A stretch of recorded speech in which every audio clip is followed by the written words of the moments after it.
Мы любим тебя, и мы ненавидим деньги. Таков главный слоган студии издателей игр New Blood Interactive. Что? Не знаете, кто это?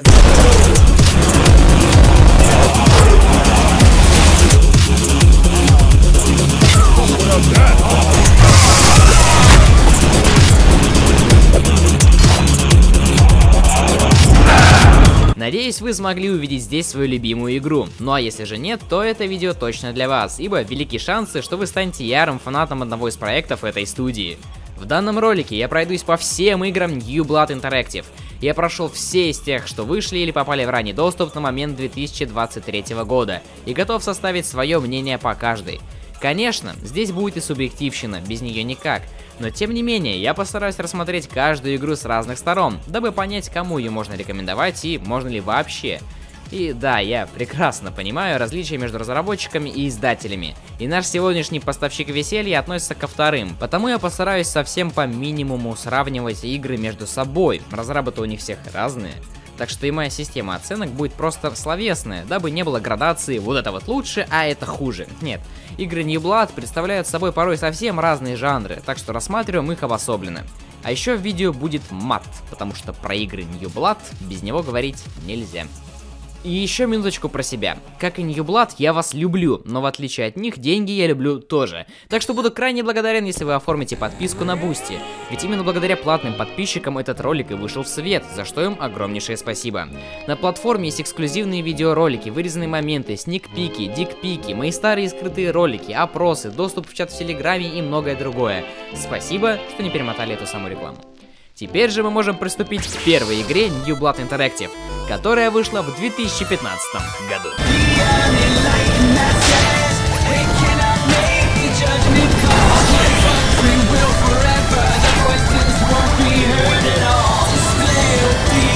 Ладно, поиграли и хватит. Хочу вам признаться, я никогда не играл в шутэмапы и буллет хеллы. Ладно, эти двое не в счет. По крайней мере, я никогда не пробовал себя в играх а-ля «зажми кнопку стрельбы, пока управляешь космическим корабликом». Соответственно, оценить игру относительно других представителей жанра я не могу, тут чисто субъективщина будет.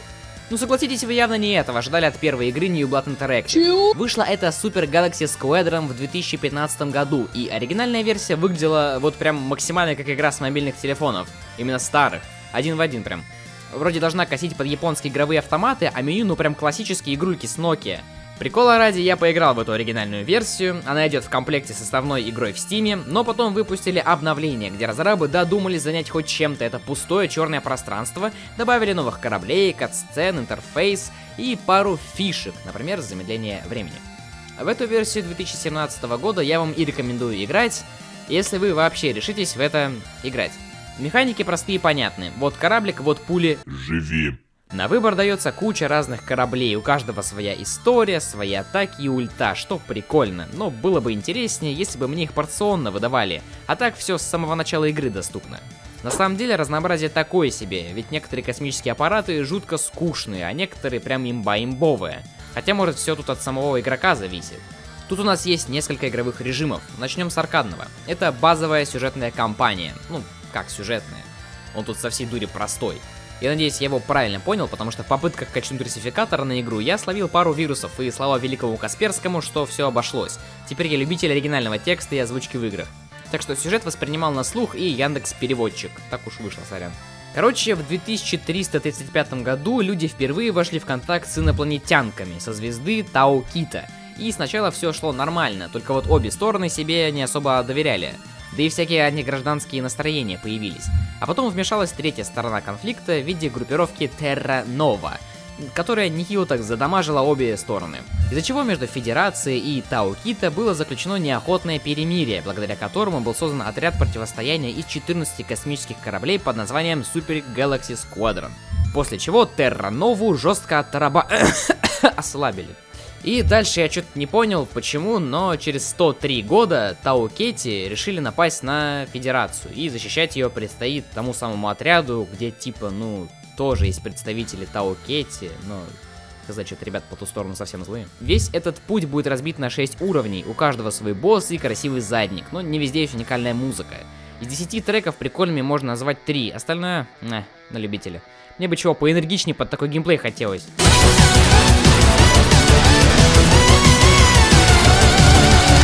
Когда я впервые начал проходить игру, то выбрал уровень сложности ветеран. Он был по центру, что как бы намекало на нормал. Так в целом и было, пока не открыл для себя жопного финального босса. И его боялись даже чеченцы, ибо вся игра проходилась спокойно, но этот засранец всегда ставил меня на место. Сложность 69 из 10. Мне ж пришлось начать игру заново на другом уровне сложности, потому что менять их по пути нельзя, что как бы нормально, но вот что перед боссом кораблик поменять нельзя, это плохо. Ведь в начале левела же можно, в чем проблема была добавить такую возможность, непонятно. Сюжетный режим, короче, коротким, проходится средненько, мне было нормально, но не сказать, что супер интересно. Пока я не зашел в остальные режимы. От босс-раша я неплохо кайфанул, ибо уже знал, какой кораблик к какому боссу подходит лучше. То есть, по факту, вот эти двое, а на остальные можно вообще болтать. Да и самого финального босса здесь нет, и слава богу. Но еще больше я кайфанул от бесконечного режима. Тут и ранг добавили, и проджектайлы по всему экрану прыгают. Жаль, нельзя карту выбирать, было бы вообще топово. Впервые мне стало интересно набивать очки в этой и подобных ей игр. До этого цифорки и так 100 тысяч превышали, скучно было в таких количествах считать, а тут что-то резко весело стало. Короче, походу я смог получить приколы от игры только потому, что в подобный жанр до этого момента не играл. Так что поставлю отметку проходняк. Вроде прикольно, но надоест быстро. Я вот прошел сюжетку, ачивки повыбивал и в итоге наиграл около 10 часов, да и забил. После этого в игру хотелось вернуться, добить остальные достижения, но она только раздражала своей сложностью. Так что свои 260 рублей она и не сказать, что стоит, хз. В обзорах Steam тоже говорят, что ветеранам жанра вряд ли понравится, нового ничего нет. Все же понятно, что я не целевая аудитория разработчиков. В контенте Steam вон сколько иронических знаков. Кстати, не зря я вокал из МГР поставил под саундтрек в начале. У этого саунда реально есть вокальная версия.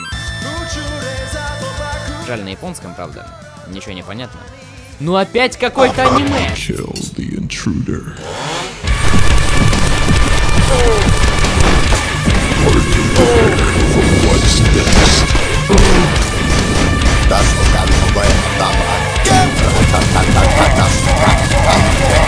Это вы хотели увидеть, когда я начну говорить о Даске. На самом деле эта игра совсем про другое.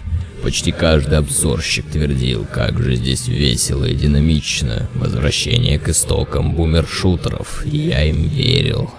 А теперь скажите, кто додумался назвать это веселым?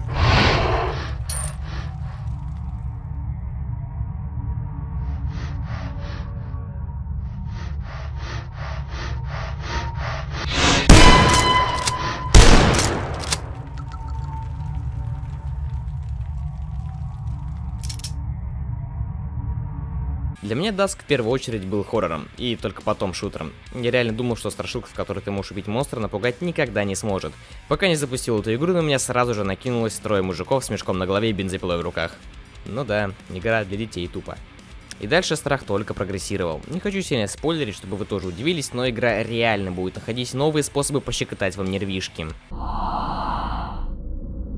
Естественно, пужалки и шутер-элементы не работали бы без этого прекрасного левел-дизайна. Вся игра выглядит как смесь первого Квейка и Бляри, но с присыпкой в виде ЕТК. Графон конца 90-х. Но если бы в играх тех лет вы такую штуку увидели, у вас бы комп обрел разум и начал молить о пощаде. В этом вся прелесть. Бегают угловатые враги вокруг примитивных прямоугольных контейнеров, но сама локация построена так детально из этих примитивных объектов, что ощущается свежо. Вы в полях успеете побывать, на городских фабриках, да даже в замках. Правда, у меня есть ощущение, что на каждом уровне игры можно выбраться за края карты. Только не случайно, а специально. Когда ты видишь и понимаешь, как это можно сделать. Из-за чего это ощущается как фича, лол. Даже достижения дают. Пофиг на затекстурье. Мне хватило бы одного предложения, чтобы все поняли, насколько тут крутой левел-дизайн. У меня ни разу за все прохождение не было вопроса, а куда мне дальше-то идти? Еще мне очень нравится постановка всех сцен в игре. Опять же, ощущается свежо. Разработчик, а именно Дэвид Шиманский, не просто раскидал врагов по уровням, нет. Многие уровни это мини-пьеса. Идеальным примером я считаю вот этот момент, к которому нас подводили, намекая, что объяснять творящийся здесь пиздец. Идет лестница вниз, музыка сменяется на другую, более нагнетающую. На каждом проходе нас встречает кем-то оставленные надписи из крови, а мы их читаем, ведь хотим узнать сюжет и...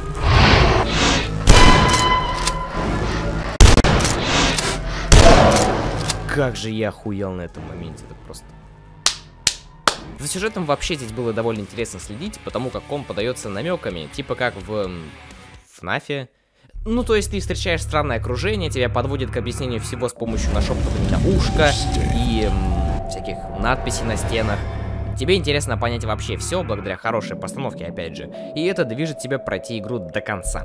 Но в конечном итоге ты все равно останешься с кучей вопросов. Тут такая лютая подводка к предыстории главного героя была, но потом она что-то пропадает из сюжета. Видимо, решили просто как пасхалку оставить, а жаль. Короче, отдельно сюжет даже на троечку не катит, но в самой игре вставлен неплохо, что также круто для олдового шутера. Во время прохождения ваши ушки будет ласкать Эндрю Хулшут, который сейчас уже успел написать свое тяжелое музло для кучи разных игр, так что кто знает, тот поймет. Но не ожидайте тут что-то типа современных думов. В основном будут играть тихие нагнетающие треки для атмосферы. Но на крупных аренах начинается лютый замес.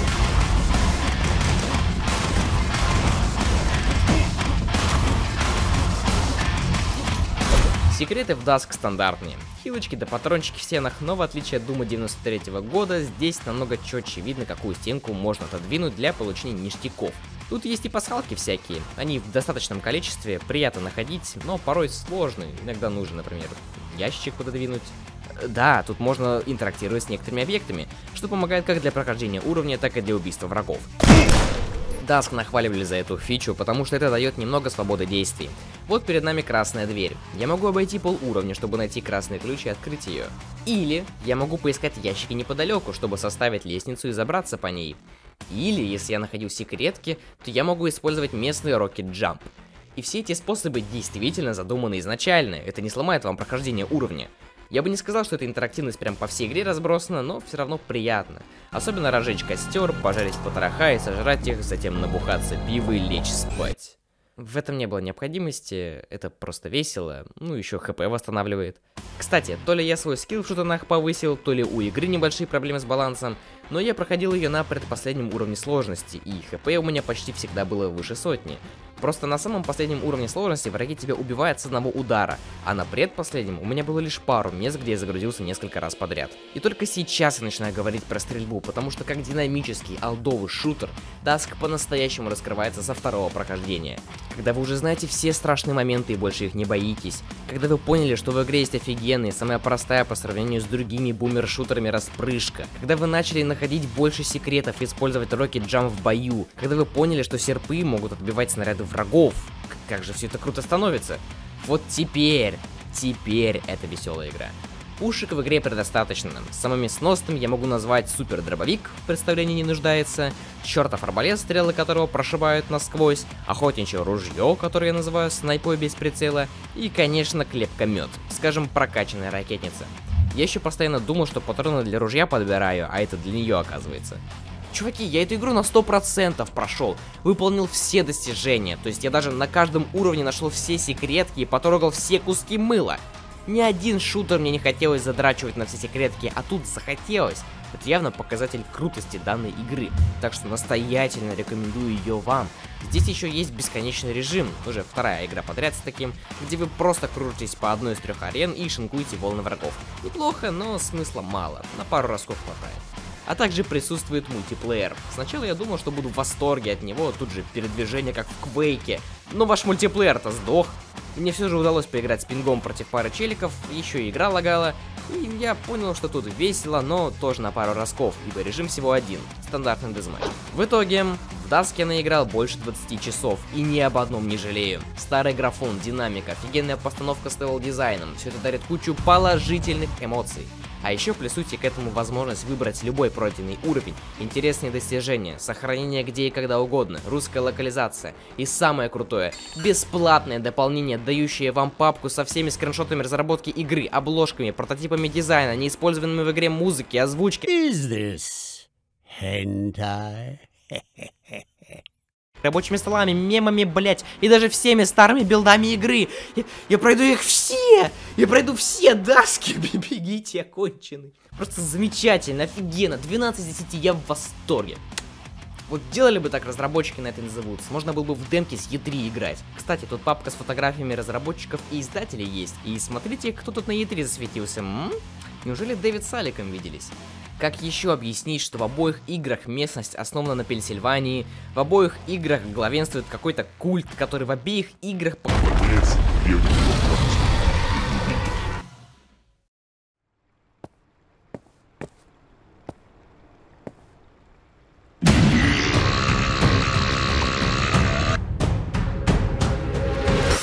Не знаю, с чего я начать. Я даже понятия не имею, какое к этому сегменту вступление было. Можете по сценарию сейчас посмотреть, вот он, да. Я не знаю, что сказать про Amid Evil. Мне игра не запомнилась практически ничем. Она не совсем скучная, это хорошая игра, но почему-то она совсем не запоминающаяся. Ладно, давайте начнем с того, что я не играл в Heretic и Hexen, а эти две игры — база для Amid Evil. Это все тот же ретро-шутер, но с упором в фэнтезийность. Первое, что бросается в глаза при запуске — визуал. Разрабы захотели простой левел-дизайн с красивой графикой, из-за чего с первых минут я хотел себе глаза выколоть.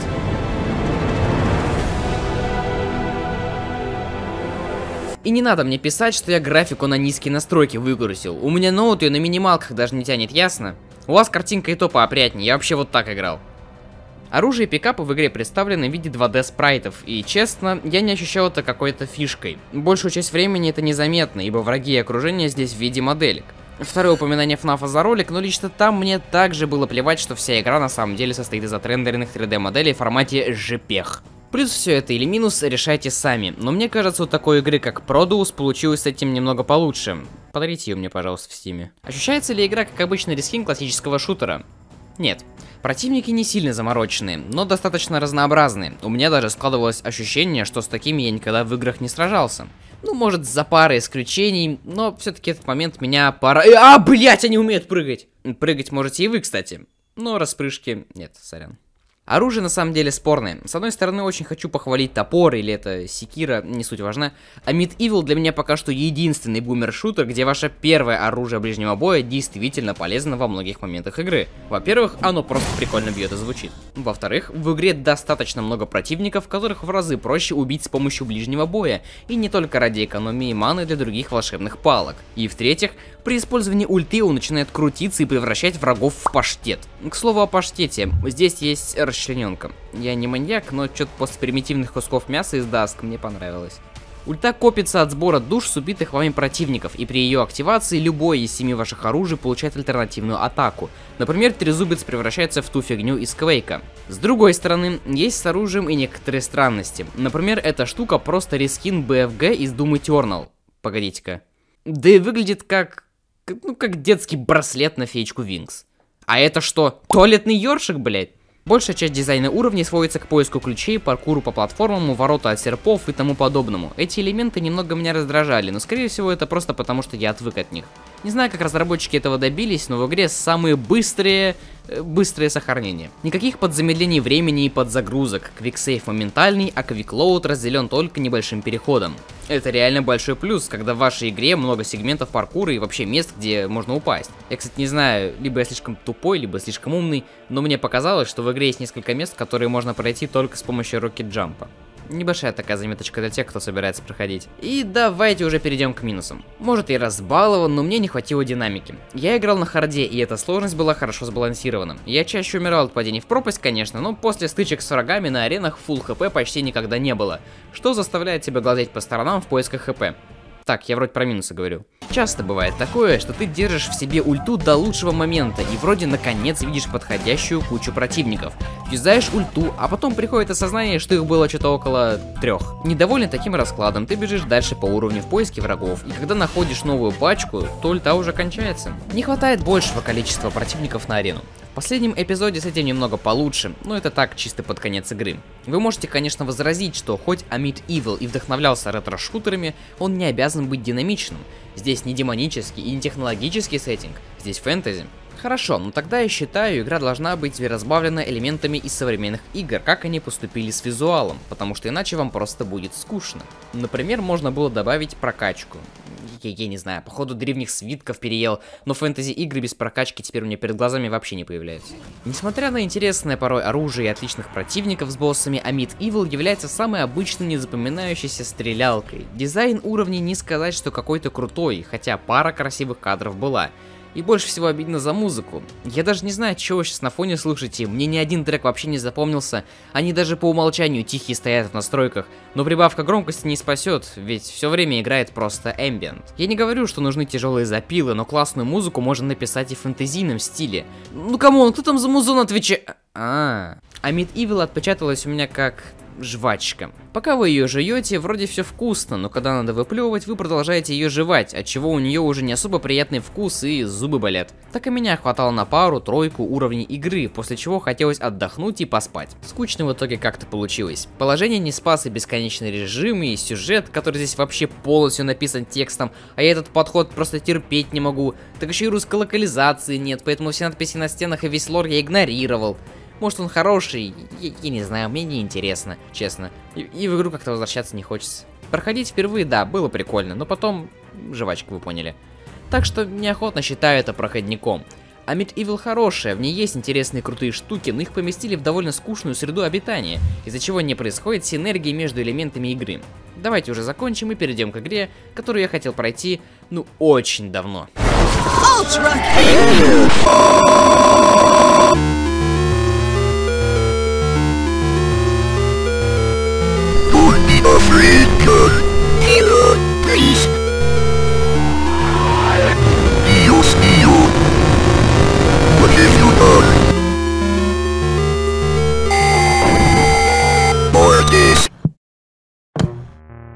Faith является одной из самых страшнейших игр, что я когда-либо проходил. Изначально я пугался от ремейка второго Резидента, потом от Сома и стал считать ее лучшим хоррором, а теперь вот это.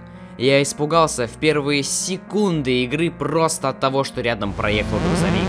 Все больше поражаюсь тому, как прекрасно инди-разработчики умеют жонглировать правилами, чем проще, тем лучше, и все новое — это хорошо забытое старое. Некоторые делают визуал в стилистике игр 90-х, дабы проще было с этим работать. А здесь ушли еще дальше, и вся игра выглядит как первый Wolfenstein. Не-не-не, я сказал первый Wolfenstein. Именно так они выглядели, да. На моей памяти еще никто не брался за эту эпоху видеоигр, что делает Faith уникальной игрой и уж тем более уникальным представителем жанра хорроров. Хотя одна игра что-то маячит перед глазами, но никак не могу вспомнить. Хз, может это вы уже слышали от всех, но я до срачки боюсь этих дисторшн звуков. То смешно, то стрёмно. Звуки и музыка — это 75% всего экспириенса от игры. Раз с визуальной части мы особо разгуляться не можем, будем идти в звуки, при этом не нарушая правил эпохи, на которую опираемся, подумал разраб, видимо. Серьезно, вот что вы видите на этом геймплейном участке? Правильно, деревья и главного героя. Все остальное не просто бэкграунд, это черный экран. И это без шуток замечательно. В зданиях тоже этот черный пол присутствует, хоть и стены имеют цвета и даже объекты. В основном, кстати, именно в закрытых помещениях играет эта нереально стрёмная музыка.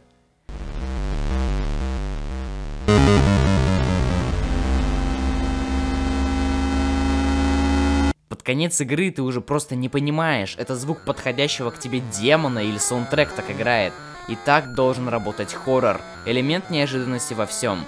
Мне очень хочется привести вообще все примеры этого приема. Он тут ну просто гениально используется, всегда по-разному. Но тогда это перестанет быть неожиданностью для вас, так что просто скажу, что отлично. Этой простотой Faith очень сильно пугает. Твое внимание четко сосредоточено на опасности, ты ее видишь и, конечно же, слышишь. Эти пиксельные, стрёмные звуки. Вы просто послушайте, как она кричит. Обычные голоса персонажей здесь озвучены древними говорилками. Точно могу сказать, что главного героя Джона озвучивает Сэм. У кого-то, может, пойдут ассоциации с мемами по Ультракилл, но мне на ум пришел первый эпизод каталога Манделлы, который тоже заставлял пугаться.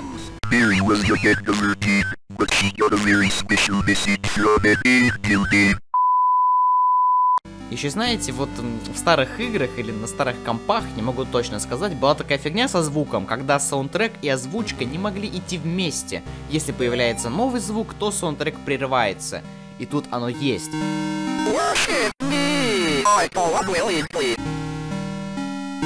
Это просто великолепно работает атмосферу. Вот казалось бы мелочь, но сначала тебя пугает этот прокрученный назад саундтрек, и ты не хочешь его слышать. А потом он кончается, и ты автоматически понимаешь, что это подводка к чему-то более стрёмному. И молишься, чтобы музон вернули обратно.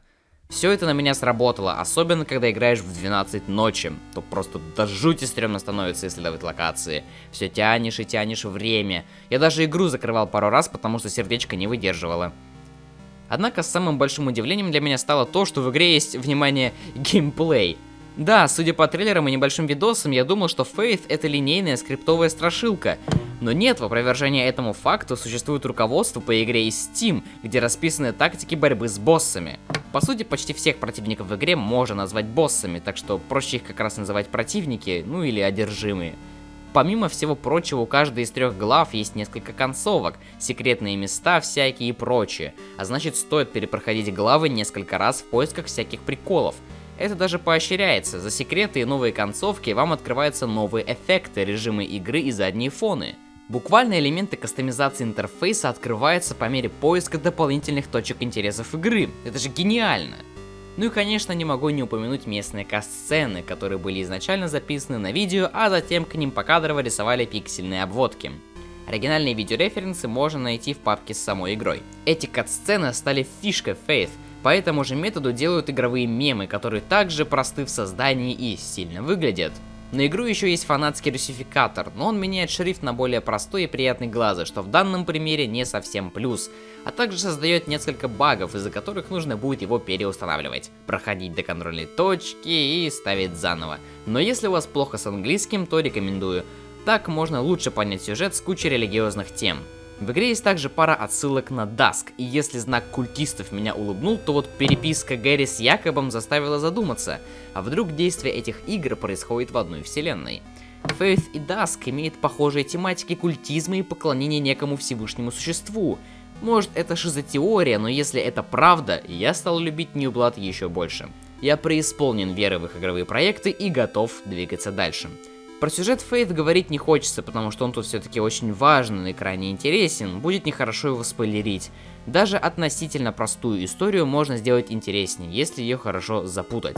Определенно считаю Faith The Unholy Trinity шедевром, и обязую вас попробовать в это поиграть. Когда-нибудь я закончу последний ритуал и закрою все игровые достижения, может на стриме, а вы пощекотаете нервишки и скучно не будет. Вот лично для меня самой страшной локацией был детский сад, здесь куча рисунков монстров-убийц, например этот.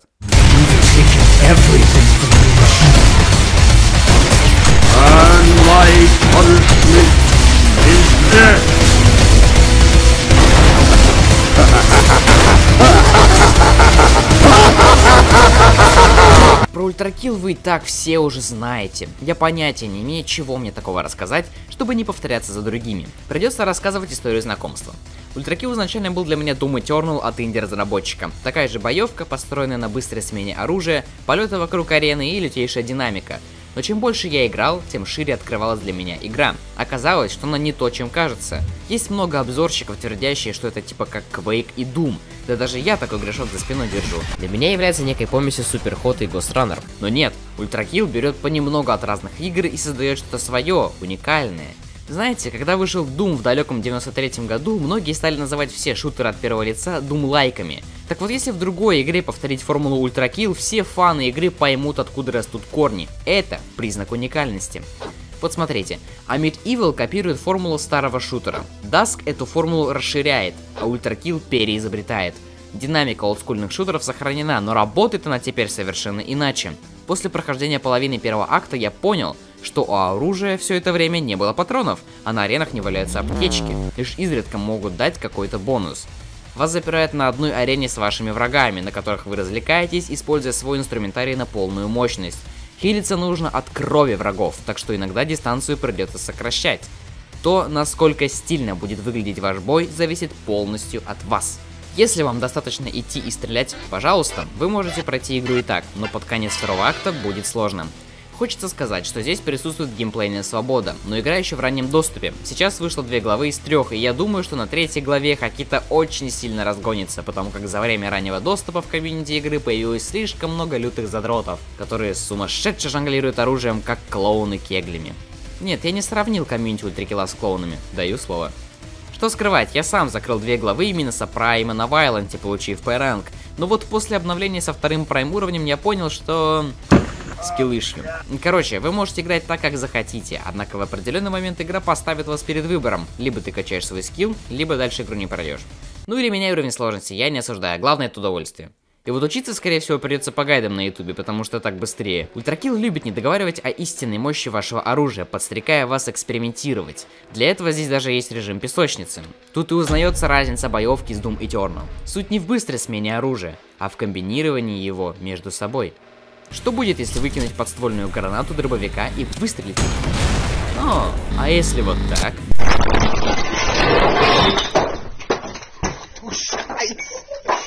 После кучи экспериментов наступает самое сложное. Учитесь держать информацию о комбинациях оружия во время энергичного боя, успевать прожимать все кнопки а-ля маэстро пианино и не забывать целиться во врагов. Еще нужно грамотно выбирать цели, а то вот у рельсы здесь есть перезарядка, и будет не очень круто, если вы заряд потратите на слабых врагов. Теперь вы научились выступать в цирке. Ну что дальше? Можно перепроходить уровни на лучший результат. Из Devil May Cry сюда перекочевала система очков стиля. Выстрелил в голову, держи очки. Использовал камбуху с оружием, держи еще. Ударил врага кулаком вместо использования пушки. Мы не против, рады помочь, не езжай на здоровье. За все это повышается общий ранг. Может, кого-то и заряжает надпись Ultra Kill, но лично мне больше энергии вперемешку с адреналином выплескивает надпись Ультра хорош. Моддинг игры вообще отдельная тема. Я себе чуть ли не кастомную сборку на русском языке делал. Правда, есть такие страшные вещи, как мод на секс. И я понятия не имею, почему комьюнити этой игры такое хорни, но понимаю, почему разработчики этим довольны. Короче, если вы убили всех врагов, добежали до конца быстро и зачистили арены стильно, то получите свою оценку пиздат.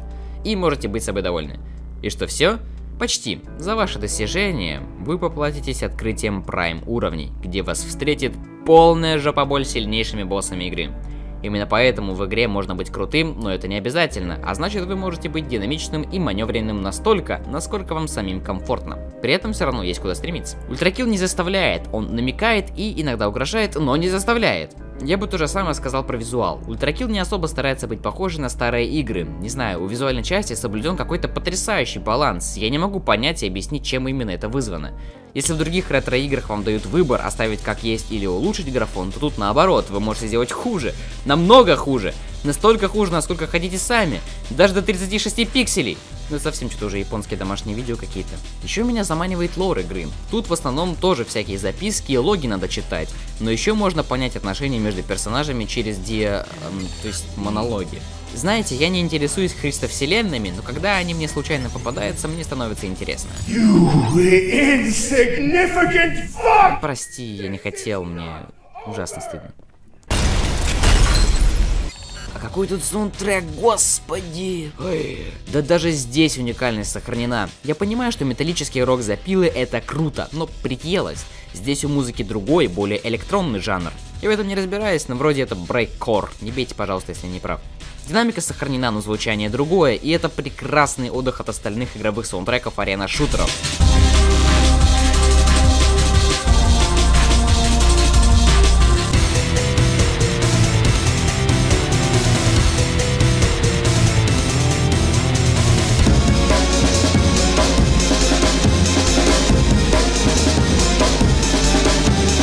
Прослушивается прекрасно как в игре, так и вне ее. Насладненькая игра посыплена кучей приятностей в виде миллиона пасхалок и секретов.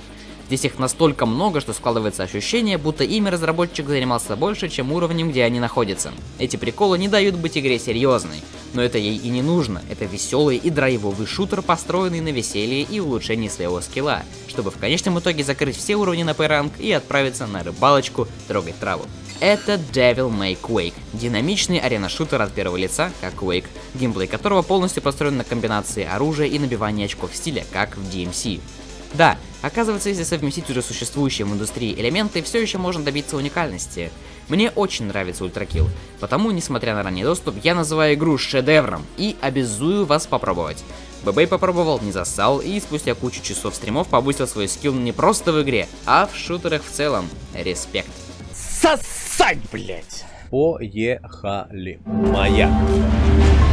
Well, if you listen to me, you may yet survive this night. I can guarantee you're safe and alive.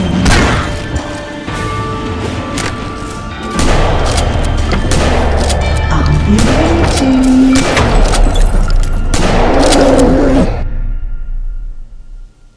Gloomwood — это первая игра, в которой я чувствовал себя некомфортно не только потому, что это хоррор, но и потому, что я очень туп для нее.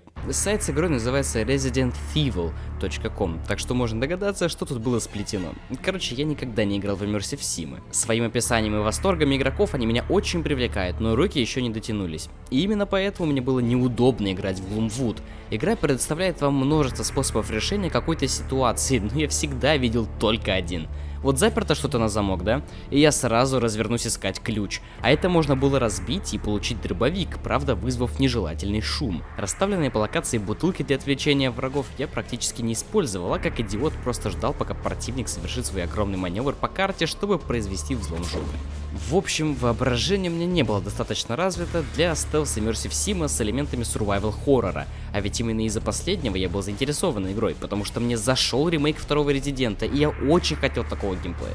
Но получил я его лишь во второй локации, где реально задумывался сэкономить патроны или все же бахнуть. Тем не менее, мне крайне зашло, как Gloomwood хочет нас погрузить в себя. Когда мне подкинули кольцо, по свечению которого нужно определять, находишься ли ты в тени, я моментально понял, в какую игру попал, и выключил прицел. Игра разными способами старается минимизировать элементы худа. Вместо счетчика патронов в левом нижнем углу вам нужно просто зажать кнопку перезарядки, и вы увидите, сколько патронов заряжено в вашем оружии. Вместо невидимого инвентаря у нас новомодный докторский саквояж по последнему слову техники. Ну реально, посмотрите, как прикольно крутится. В нем ограниченное количество слотов, и открыть вы его можете только если вам есть куда его поставить. А знаете, как понять, на каком же уровне сложности вы сейчас играете? Выйди на улицу, ёбаный в рот, блядь! Сказано грубо, но по факту, ведь уровни сложности названы в честь фаз Луны, и выбор действительно влияет на игровую Луну. Я, кстати, сначала на кровавой Луне решил пробежаться, но быстро сжался в калачик, расплакался и еле дополз до конца на предпоследнем уровне сложности. Если вы такой же новичок в стелсах и иммерсивных играх, как и я, то лучше начинайте на средняке, а то задолбайтесь постоянно умирать и возвращаться на точку сохранения. Так вот глупо вышло, что я специально проходил игру скучным образом, потому что не мог перестроить свое мышление. Здесь не обязательно убивать противников, все локации можно пройти вообще никого не тронув, но я привык к тому, что нужно убивать все и вся на своем пути. Так бы я и душнился из-за самого себя, если бы не пришел он. Дальше спойлеры, извините, я должен высказаться.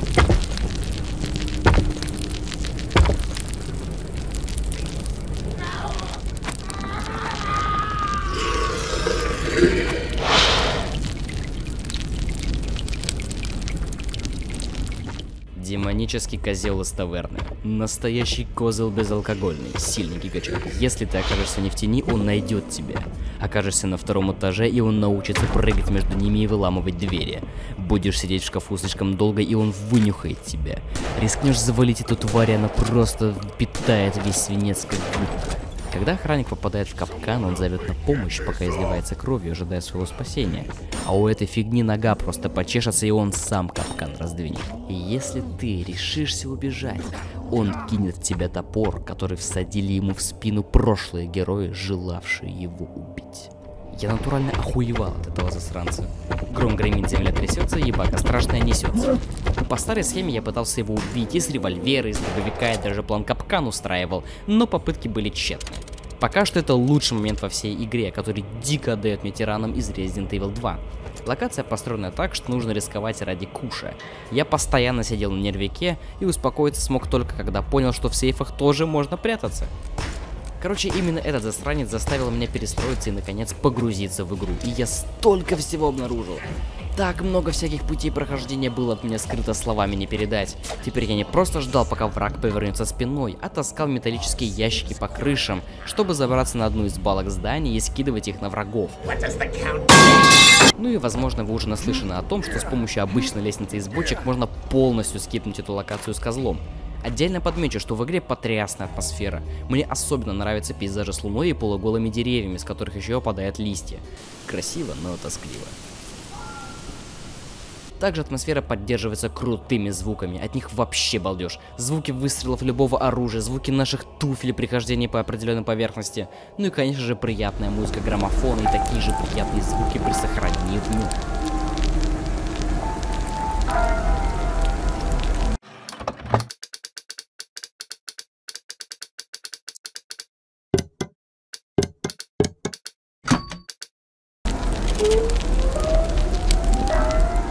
Естественно, голоса персонажей тоже классные. Это I'm gonna cut you in the pieces моментально дает выброс адреналина.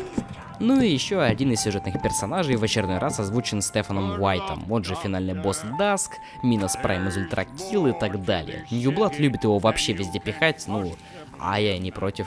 Однако я нашел и субъективные минусы. Во-первых, иммерсивность работает не везде. Мне бы хотелось добавить побольше разрушаемости в игре, потому что я пытался взорвать некоторые двери-генераторы бочками, но максимум, что взрывалась, лампочка, блядь. Во-вторых, изначально мне показалось, что в игре много бесполезных проходов, особенно на первой локации. Допустим, ты попадаешь в комнату А, зачищаешь ее, затем идешь дальше, находишь балку или вентиляционную шахту, которая ведет тебя обратно в комнату А. Но зачем мне скрытый проход, если он ведет обратно?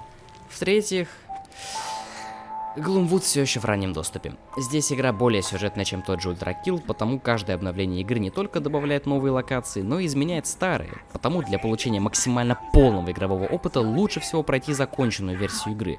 Короче, смотрите, план Капкан. Игру я рекомендую, потому что получил интересный игровой опыт. Вне зависимости от того, играли ли вы в похожий жанр или нет, попробуйте Gloomwood, потыкайтесь на первой локации или в демо-версии, возможно, вам зайдет, но игра не для всех. Либо, вариант получше, купите игру сейчас или добавьте список желаемого и ждите релиза. В будущем обещают добавить субтитры и локализацию, что очень важно для таких проектов. Без перевода многим людям играть тяжело будет. И самое главное, никогда не вводите код 451 в сейф.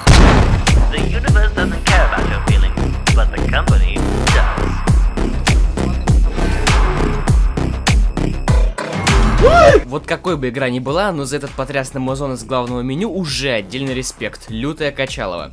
Unfortunate Spaceman оказалась самой проблемной игрой из всех проектов Newblood, потому что это Among Us с элементами шутера от первого лица в 3D, а это значит что? Правильно, мультиплеер. Но ваш мультиплеер-то... А, я уж так шутил. Суть не меняет, играть не с кем, потому очень долго пришлось собирать пати для игры в разные режимы. Их тут всего 3, и сюжетный является дополнительным, его можно даже в одиночку пройти, но для полноценных ощущений команда друзьяшек все же была собрана, где есть я, Ирвинд, Ханивондер и Кора. Хоть и не полным составом, но мы допрошли эту кампанию, состоящую из 4 миссий, примерно по 40 минут на каждую. Правда, оказалось, что режим не особо-то и сюжетный. С нами постоянно связывается некий Спокермен, и делает он это в неподходящие моменты, а именно, когда на нас летят толпы тараканов. Я не могу, типа, он говорит именно в тот момент, когда приходят враги, я не могу читать, слушать и одновременно стрелять. Это типичный Borderlands. У игры нет вообще никакого перевода, типа совсем, отчего даже с субтитрами мне было мало что понятно. Кора с пониманием справился получше, но, как он сказал, полезной инфы здесь почти не сообщается.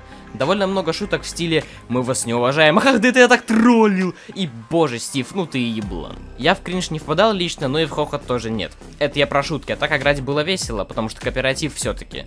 Однако игра геймплейно никак не хочет разделять обязанности между игроками, преподнося что-то интересное, как это обычно делают другие кооперативные шутеры. Из всех миссий запомнилась только последняя, где нужно защищать человека с Nuclear Bombs на спине, идя по пустынной планете с огромными червями, пока вы не дойдете до кровавого супергнезда из Doom Eternal и не бахнете его. Еще в самой первой миссии нам показывают вообще все типы врагов. Жуки обычные, жуки бронированные, жуки взрывающиеся, жуки летающие и шейпшифтеры. Последние хоть и маскируются под игроков, но по отсутствию ника во время навода на них можно легко догадаться, кто перед тобой. Да и уровни построены так, что вы с командой не разделяетесь, и все шейпшифтеры идут прямо на вас. Игра часто давит огромным количеством врагов, но не их разнообразием, отчего становится быстро душно, как, блять, летом в Сибири. Я не могу уже этот текст озвучивать, мне жарко, пиздец. Оружие тоже средненькое. Бамбуковые палки, в основном без отдачи, имеющие бесконечный типа боезапас, но с уровнем нагрева. С самыми эффективными оружиями я считаю дробовик и ракетницу. С помощью небольших багов с ней можно делать лютый рокет-джамп, кстати. Когда Ирвинд умер и потерял ее, ему опять стало играть скучно. Выводы делайте сами. Где моя ракетница? Теперь мне скучно. Теперь это всего лишь бардак. Вдобавок, после завершения каждой миссии у меня крашилась игра. Глаза от Amid Evil у вас отвыкли, но думаю, вы заметили, что игра сильно выбивается своим видом из остальных игр Newblood. Я не особо люблю, когда маленькая инди-студия пытается сделать хороший графон, потому что зачастую не получается. Отсюда высокие системные требования, просадки FPS и не самого лучшего качества анимации. В целом играть можно, для слабых компов здесь и вовсе предусмотрен режим картошки. Жаль, не графика, небольшое количество FPS, геймплей этого режима не спасает. Все довольно однообразно и скучненько, просто беги и отстреливайся. Короче, думаю, на разок пробежать хватит, и то лучше не стоит, уж очень незамороченно сделан режим. Полной противоположностью является Shapeshifter. Для режима, хоть и не сразу удалось собрать уже побольше людей, пришлось подключать друзей и даже подписчиков. Играть в это очень весело, так как здесь уже заморочки видны. Доступно 3 роли: Космонавт, Трейдер и Shapeshifter. Как мне кажется, баланс разрабы сделали хороший, ибо я никогда не ощущал, что кто-то сильнее нас. Преимущество в раунде почти всегда можно выхватить. Способствует этому большое количество ивентов и инструментария у каждого класса. По мере прокачки вашего уровня вы будете открывать для себя полноценные перки, которых достаточно, чтобы разрабы запилили кучу шаблонов для них. Умений тут много. За космонавтов фактически можно выбрать под роль: охранник, детектив, доктор или кто еще. И помимо особых пассивок и небольших умений, есть и узконаправленные навыки. Док может вылечить космонавта от заражения вот этими хэдкрабами. Во всей этой писанине реально стоит разобраться, если хотите хорошего глубинного геймплея. При этом игра не превращается в симулятор пограничника, где каждого человека надо проверить на 100-500 возможностей хранения запрещенного товара. Просто все эти перки разноображивают геймплей, делая катки не так сильно похожими друг на друга. Монстра можно спалить, подслушивая речь игроков на камерах, если вколоть хилку в космонавта и вскоре начнется мясорубка, а может просканировав кого не нужно за детектива. Всяких способов полно, да и у Shapeshifter свои козыри в рукаве есть. Как минимум он может превращаться в любого игрока, вводя всех в большое заблуждение. Так еще и Трейдер на его стороне с помощью хакерских приколюх занимается тем же самым, взламывая ботов и крича, что на невинного игрока напали киборги-убийцы, чё-то он подозрительный. Катки в игре не особо длинные, потому и весь инструментарий за раз не применишь, но опять же, благодаря этому они и разнообразные, и Unfortunate Spaceman не надоедает, а на следующий день лишь вызывает желание зайти еще. Вот только играть все еще не с кем. Если словить онлайн, то это будут зарубежные ребята, с которыми далеко не всем легко контактировать на английском языке.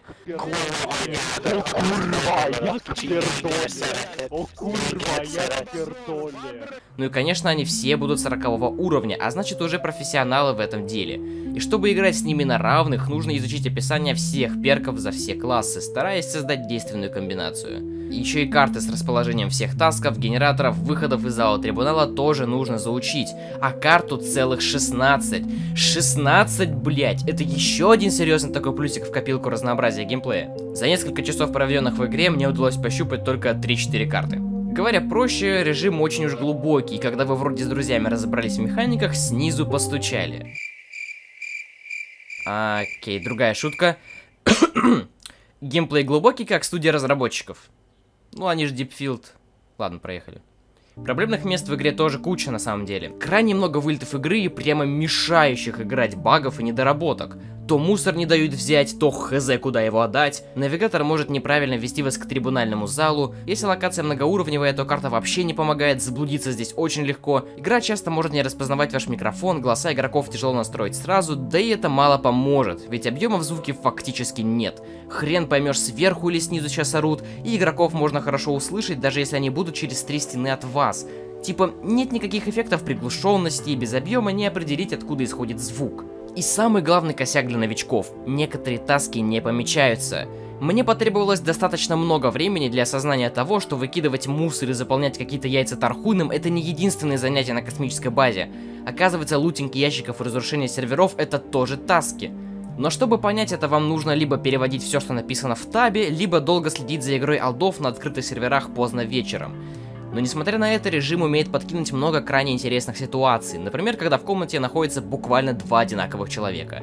Или вот был забавный момент. Оказывается, когда в живых остается только один космонавт, прилетает корабль, который может его спасти. Фактически этим действием можно аннулировать всю деятельность Shapeshifter за раунд, но это тяжело. Я вот добежал до этого шаттла, но монстряга меня настиг, и пришлось ретироваться. А когда я решил вернуться, то увидел таймер, и было уже поздно. Корабль сводил вместе с Shapeshifter'ом, и нам показали, по сути, секретную кат-сцену, где монстр сжирает пилота. Понимаете, о каком разнообразии я говорю? Каждый раунд игра наугад дает вам цвет костюма и даже временный никнейм, что еще больше запутывает ситуацию. Режим годный, но есть еще один. Режим выживания. Представляет из себя полную неиграбельную хуй. Вот что ребятки из нашего пати думают об игре. Итак, на впечатление насчет Unfortunate Spaceman. Вообще, изначально мне эта игра показалась достаточно скучной. скучный. Стреляешь, и стреляешь, и стреляешь из практически одного и того же оружия. Вот. Но, как сказать, не игра такая скучная, а я несколько пиздоглазая мудила. Да, поэтому я и не замечал никакого оружия, никаких предметов, практически вообще ничего не брал. И уже только на последних 2 сюжетных миссиях конкретно нашел оружие и использовал его достаточно активно. Насчет режима шейпшифтера. Временами это ебать страшно. К сожалению, я так и не смог побыть шейпшифтером за те катки, которые мы играли утром. Но я побыл немного трейтером, и, блин, это ощущение можно сравнить с таким азартом от того, что ты просто обводишь людей вокруг пальца. Игра мне понравилась. 7 из 10. Возможно, так, да. Unfortunate Spaceman хорош тем, что в этой игре есть геймплей, интересный по-своему за каждого из возможных персонажей в основном режиме шейпшифтера. То есть имеет свои приколы и геймплей за обычного члена экипажа, так и за трейтера, так и непосредственно за монстра. Причем этот геймплей может углубляться и развиваться с помощью различных специализаций и перков. Это очень круто и интересно. Единственное, что расстраивает в этой игре, это плохие таски. Точка. Сюжетный режим, в который мы поиграли сначала, чувствуется сделанным будто для галочки. Я не удивлюсь, если его добавили в последнем обновлении после так таковой смерти онлайна. Шутера так такового там в игре нету. Это point-and-click какой-то получается. Оружие не ощущается в принципе. А сюжет и юмор, ну, на любителя, но мне не зашло. А Shapeshifter, режим, который Among Us, он сделан получше. Он поглубже, поинтереснее и не надоедает так быстро, как сюжетка. Наверное, поэтому при заходе в игру тебе игра напрямую говорит это то, что Among Us это, ну так сказать, база. Но проблема с этим режимом другая. Это мертвый онлайн, побороть который можно лишь, наверное, большим количеством друзей, не знаю, знанием польского языка и запуском, не знаю, стрима по этой игре какого-нибудь. Да, Стас? Да? Не, в этот раз я ничего обещать не стану, на всякий случай. Да, забыл сказать самое главное. Игра-то бесплатная, все, обзор аннулируется, бежим играть. Если вас волнует вопрос доната, то он тут есть, но чисто визуальный. Однако этих визуальных преимуществ действительно много. Спасибо, что хоть реклама этого донатного добра только в главном меню и кастомизации находится. Так как это была игра New Blood, то если вы владеете Dusk, Commit Evil и Ultra Kill, получите приятные бонусы. Почему была? Потому что с годик так назад разрабы отчалили от New Blood'ов и теперь сами по себе, так что игра сейчас к их линейке не относится. Но долгое время разрабатывалась среди них, так что я и решил включить Unfortunate Spaceman в этот видос. Ладно, аннулируем обзор дважды. Как итог, самым интересным режимом является Shapeshifter, который достаточно глубок и разнообразен, чтобы быстро не надоедать. Но для комфортной игры потребуется знание английского языка, чтобы разобраться в возможностях новых открытых перков, желание копаться в механиках и изучать их, а также пати из хотя бы 6 человек. Иначе тут ловить нечего. Остальные режимы пресные и скучные. Вообще я считаю, что мультиплеерный проект не может быть шедевром, по крайней мере я пока таких не встретил. Но рекомендую, а оно на то и рекомендую. Хотя в данном случае с натяжечкой. Чтобы вы попробовали по возможности поиграть и дальше уже сами сможете решить, будете ли вы гамать в это со своими друзьями, или друзья вам больше не доверяют. А когда доверия нет, в ход идут кулаки.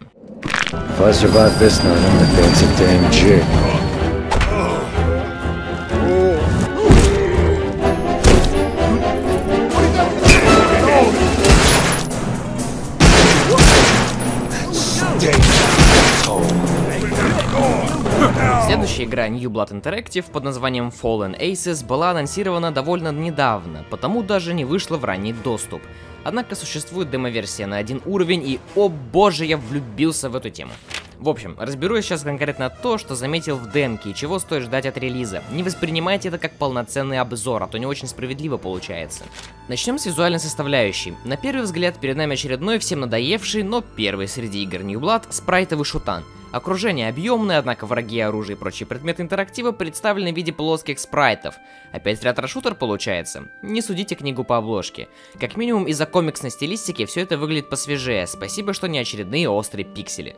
Поначалу меня немного смущал этот стиль, как-то больно просто он был выполнен. Достаточно вспомнить комиксные кат-сцены из Макса Пейна, ну или даже из Iron Fury, а потом сравнить с этими. Больно прост визуал Fallen Aces, вот чуточку бы деталей добавить и уже сок будет, но потом я как-то привык к этому. В геймплейном плане это и вовсе не шутер, основную идею разработчики вкладывают в разнообразные пути прохождения уровней. Я не пробовал игр с похожим геймплеем, например Dishonored, а потому от выкрутаса Fallen Aces у меня челюсть выпала. Загибайте пальцы, здесь можно. Пройти локацию по стелсу, ни разу не встретившись с врагами. Пройти по стелсу, вырубая противников сзади. Ввязаться в драку на кулаках. Найти секретку с пулеметом Томпсона и начать большие города. Стрелять из пистолетом и даже бить пистолетом. Ну это же тупо мечта детства. Но дьявол кроется в деталях. Потому как для стелса здесь можно вырубать противников, прятаться в тени, чтобы вас не запалили, кидать предметы, чтобы враги реагировали на звук, прятать вырубленных врагов в холодильнике и тенях, потому что если их заметят братаны, то разбудит. В боевке здесь можно бить посильнее, блокировать удары, делать дэш во все 4 стороны, приседать, пинать ногой, кидать предметы во врагов, кидать врагов во врагов, кидать врагов по трамвай, пить колу и жрать яблоки, чтобы регенить хп, разбить бутылку об врага, чтобы потом тыкать в него розочкой, стрелять из оружия по врагам, стрелять из оружия по взрывным штукам. И в качестве передвижения по локации тоже есть разнообразие. Можно идти по заготовленной тропе, можно по ящикам забраться на крышу, можно зайти в здание с главного входа, можно найти вентиляцию, можно найти другую, куда более запрятанную, можно попасть на второй этаж здесь, а можно здесь, можно взорвать стену при наличии огнестрела и найти секретку. Не отключая деревянные двери, не беда, ты можешь сломать ее трубой, которую вырвал из настенного водопровода. Короче, вы поняли. Невероятное разнообразие. Причем стиль прохождения вы спокойно можете менять по ситуации. Прошли незамеченным, а потом достали Томми Ган и началось.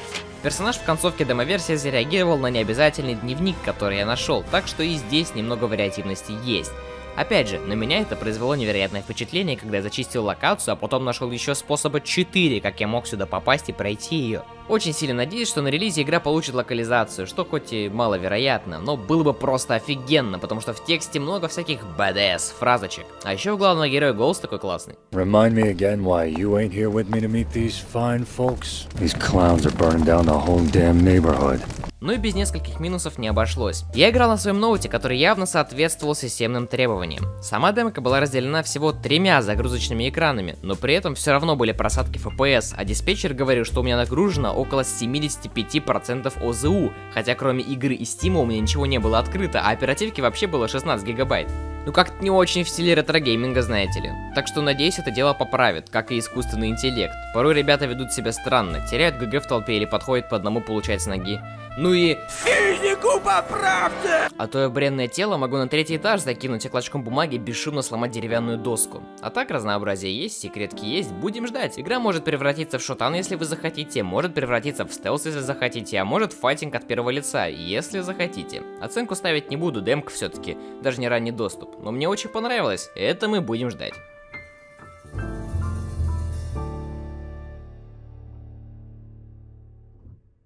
Таз должен был приняться за следующую игру New Blood, но столкнулся с неожиданностью. Была одна игра от Джона Шимански, возможно брата Дэвида, которую он сделал один. Игра вышла короткой и бесплатно, но потом полное издание данной игры со всеми дополнениями издали New Blood.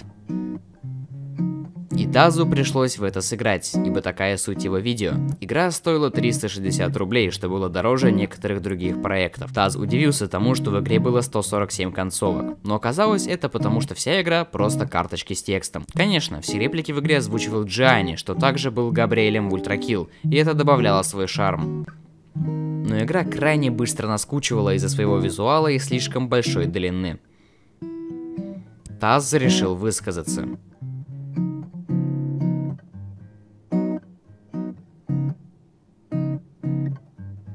«Самая скучная игра New Blood», — сказал Таз. «Я понимаю, что все дело в юморе, он тут неплох, но не прям до слез. Вы не дойдете до конца с интересом даже с помощью гайдов. Концовок слишком много, и куча из них не имеет ничего интересного. Если хотите попробовать провести вечер за американским юмором, где журналист ест холодильник, то попробуйте бесплатную версию. Ее более чем достаточно. Вы не получите кучу концовок, что плюс, а также всего лишь доступ к редактору истории, на который пофиг. Так что не покупайте полное издание игры Kyle is Famous. Я ставлю оценку бессмысленная. Таз решил, что в игру нет смысла играть. А зрители не поняли, зачем тогда эта игра появилась в ролике. И неужели сегмент обзора был сделан в редакторе, на который вроде всем пофиг? Тасс был доволен собой, несмотря на то, что ради этого сегмента ему пришлось скачать модификации для Unity. Русского текста в игре не было, а без него этот сегмент обзора в таком стиле не сделаешь. Теперь Тасс задумался о своей жизни.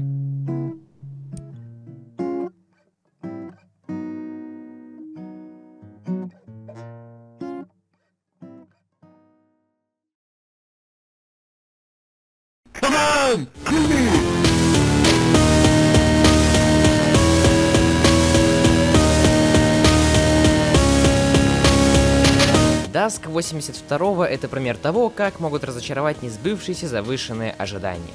Я уж думал, Dusk станет полноценной игровой серией, со своими аддонами и сиклами. Оригинал-то вон какой крутой был, и можно было бы раскрыть эту вселенную.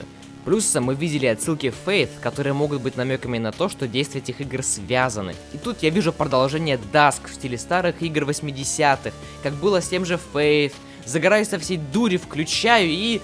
меня встречает типичная игра-головоломка. Это просто 30 относительно простеньких уровней, которые лично я прошел за 2,5 часа. Суть головоломки состоит в том, что вы труп от любого попадания по вам. При этом движение в игре зависит от вашего, то есть если вы стоите, стоит весь уровень. Сделали шаг, и враги и снаряды тоже делают свой.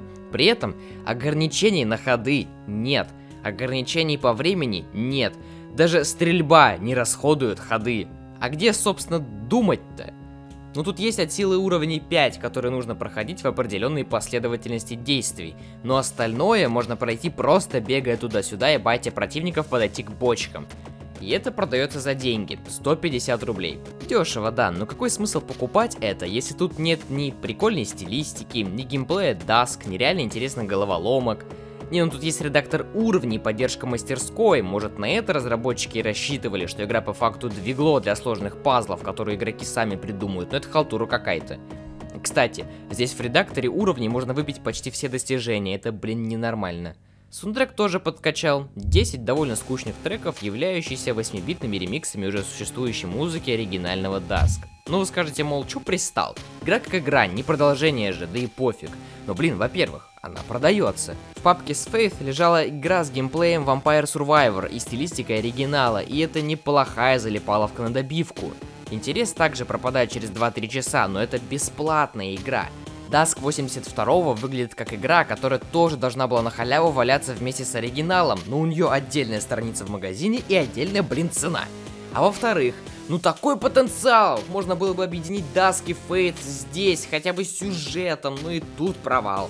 Сюжет является приквелом и повествует о том, как наш интрудер пошел в лес по грибы, а потом его взяли культисты и по приказу якобы отвели в подвал, где началась основная игра. Все.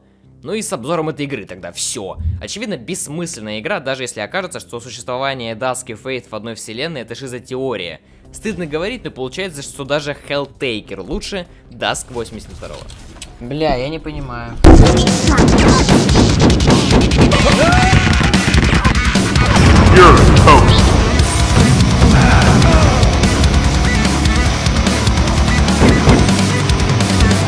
Rise of the Triad Ludicrous Edition является переизданием оригинальной игры 95-го года, которая в свое время популярности не сыскала. Видимо, проблемы заключались в устаревшем движке и обилии платформинга, к которому ни движок, ни компы того времени еще не были достаточно готовы. Также у игры был ремейк 2013 года, который тоже не был успешным. Зато именно с этого ремейка берет корни студия New Blood, ведь одними из разработчиков ремейка были ее создатели Дэйв Ошри и Аарон Александра. Так что на данный момент времени последний проект студии отсылает нас к истоку истоков. Данное переиздание является а-ля ремастером с поддержкой современных разрешений экранов, FPS, добавляет больше всяких фишек и возвращает часть утраченного контента. Из фишек здесь появилось больше настроек интерфейса, выбор одной из 3 вариаций саундтрека, возможность смотреть вверх и вниз, которая выглядит крайне странно, но если что, это можно отключить. Короче, если вы раньше интересовались Rise of the Triad, в чем я очень сомневаюсь, и не могли поиграть из-за неудовлетворительного качества фанатских портов, то можете воспользоваться данным переизданием. К тому же здесь будет добавлен полностью новый эпизод. Ну а что насчет тех людей, которые впервые знакомятся с этой игрой? Тут все неоднозначно. Игра довольно рафляная. Ну, типа, для восстановления хп вы должны питаться пориджем, при поджарке врагов они превращаются в черных скелетиков и со смешным звуком рассыпаются. А при нахождении бонуса бога вы откладываете свое оружие и начинаете кидаться магическими шариками. Ну и как уже говорилось, в игре очень много элементов платформинга, которые могут напрячь, потому что это ретро-игра. И это я все говорю про демо-версию, где всего 4 уровня. Что там в релизе будет, мне вообще представить страшно. Вполне возможно, обилие невероятно запутанных уровней, которые вы будете проклинать. Геймплей для меня, как человеку, прошедшему все Думы и первый Quake, показался не очень интересным.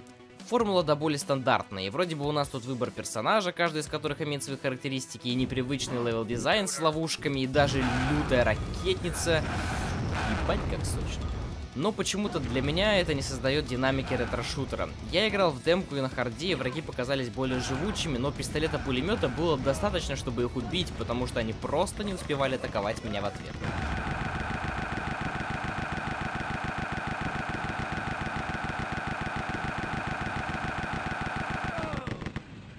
Хз, короче, я не особо впечатлен. Если у вас тоже спорное мнение, то попробуйте бесплатную демо-версию и там уже сориентируетесь. Если вы вообще ретро-шутерами не интересуетесь, то думаю, смело можно скипать этого представителя. По традиции, демки я финальную оценку не ставлю, хоть это и ремастер, но в оригинал-то я не играл, и какие там в других эпизодах уровней сказать не могу. Просто скажу, что игра на любителя. Но то ли еще будет, дамы и господа. Что можно сказать по итогу данного марафона? У меня были довольно переменчивые настроения из-за неудачной обстановки для такого ролика, поэтому я мог быть немного скучен и сдержан. Но в этом послесловии хочу максимально высказаться. Игры студии New Blood охуительно пиздатые, крышесносные нахуй, динамичные. New Blood показывает один из самых крутых примеров для подражания издателя инди-игр. Инди-разработчики все еще остаются верны своим идеям, имеют свободу, мало зависит от финансов, а издатель все это дело спонсирует и сам зарабатывает деньгу. С деньгами New Blood инди остается инди. Я поиграл во все ее вышедшие на момент лета 2023 года проекты, и я не жалею. Хотя спустя время мнение насчет некоторых игр слегка изменилось. Super Galaxy Squadron захотелось повысить оценку за веселость и залипательность. От Dusk остались только воспоминания о классной музыке и динамике, хоррор-элемент забылся, а Mid Evil захотелось похвалить побольше за разнообразие врагов, Gloomwood мне понравился еще сильнее, но надеюсь на обновление искусственного интеллекта и так далее. На такие проекты, как Kylo's Famous и Dusk 82 я в целом готов закрыть глаза, несмотря на их бессмысленное существование. Все-таки помните, что обзор был субъективен, да и пока я делал ролик, сами New Blood выкатили еще больше штук.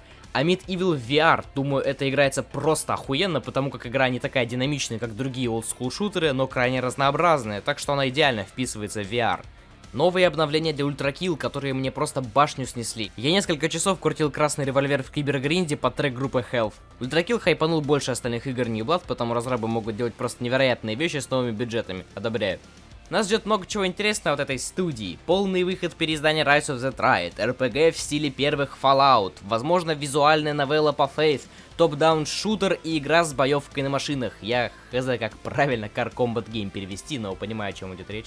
Просто тонна и огромная куча веселья в этих играх. New Blood пиздатая студия. У меня никогда в жизни не было столько мата за один сценарий, но я просто понимаю, что за весь ролик не смог передать весь свой спектр эмоций. А эмоции эти игры уж точно дарят. Пишите, по каким студиям еще марафоны сделать, я бы вот хотел пройти все игры Finji и 11-Bit Studios. Нет, ролика про все игры Devolver Digital не будет. Огромнейшее, как финальный босс Даска, отдельное спасибо людям, что подарили мне игры New Blood в Steam, а именно Елисей, Джек Карвер и Numbered, черт его дери, трижды Soul. От души, ребята. Во время создания видео также ВД подарил мне Deep Rock Galactic. Тоже мега спасибо, надеюсь, как-нибудь постримлю. Ну и не забываем про бустеров. Заранее извиняюсь, если неправильно никнеймы прочитал. Предпринимательское спасибо Елисей Крылов, Хани Вондер, Никита Матвеев и Вичи Даггер. Большое спасибо Numbered Soul, Халусагена, Илакс, Лёша, Екатерина Данилова, Галинит, Влад Горб, Фэтема Герл, Максим Дегтярев, Акчарк, Хамстерд, Света Кей-Поп, Дядя Богдан, Нойер, Твилин, Изичка, Спарклак, Джек Карвер, Мунлайт, Андрей Сантьев, Иван Шелковников, I Love Ice Cream и Ральси. Спасибо поменипше Ник Карт, Филипп, Lost Word, Санитар, Малфикс, Владислав, Руби, Даниил Прохоров, Кора Малахитов, Зенкорф, Даниил Корнеев, Идиот. Нет, в смысле не Даниил Корнеев, Идиот, в смысле это следующий никнейм Идиот, окей? Это... Я не виноват. Вообще маленькое спасибо Жесть Рарук, Алексей Сахаров, Мирон Летинский, Тим Боровский, Феликс Ватанабе, Пикалана и Спайк Шафер. Без них этот ролик бы не вышел в свет и начался бы нечестивый шабаш. Блять, с февраля этот ролик делаю, пиздец.